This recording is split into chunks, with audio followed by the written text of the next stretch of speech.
ലെഫ്റ്റിൽ ഇല്ലാത്തത് എന്താണ് കോൺഗ്രസിലുള്ളത്? മനുഷ്യത്വം. അവർക്ക് മനുഷ്യത്വമില്ലേ? ഇല്ല. Sorry to say.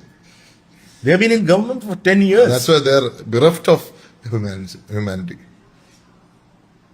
അവരെന്തെല്ലാം നല്ല കാര്യങ്ങൾ അതെ, ചെയ്യുന്നത്? ചെടിച്ചട്ടി അടിച്ചിട്ട് തലയെ പൊട്ടിച്ചിട്ട് മനുഷ്യത്വം എന്ന് പറയുക, ജീവൻ രക്ഷാപ്രവർത്തനം എന്ന് പറയുക. ദൂരെ നിന്ന് കരിങ്കൊടി കാണിക്കുമ്പോൾ അതിനെ കൊലപാതക കേസെടുത്ത് പിള്ളേരെ അകത്തിടുക. അൺഫോർച്ചുനേറ്റ്. മുമ്പ് കോൺഗ്രസ്സുകാർ ഇതൊക്കെ ചെയ്തിട്ടില്ല. എവിടെ ചെയ്തു? ദൂരെ നിന്ന് കരിങ്കൊടി കാണിച്ചതിന് ആരെ കഴുത്തുളുക്കി ആശുപത്രി കിടക്കുകയും ഈ പിള്ളേരെ ജയിലിലൂടെ ചെയ്തിട്ടുള്ളത്? One example. ഒരു വനിതാ മന്ത്രിയെ ഇങ്ങനെ യൂത്ത് കോൺഗ്രസ്സുകാർ പോയി പിന്നെ സ്റ്റേഷനിൽ പോയി വരട്ടേണ്ട കാര്യം. പുരുഷ മന്ത്രിയായിരുന്ന KV തോമസ് പവർ കൊടുത്തിട്ടാണല്ലോ അദ്ദേഹത്തെ സ്റ്റേഷനിൽ പോയി കരിവേര് വെച്ചതോ, സ്റ്റേഷനിൽ പൂട്ടിയിട്ടതോ?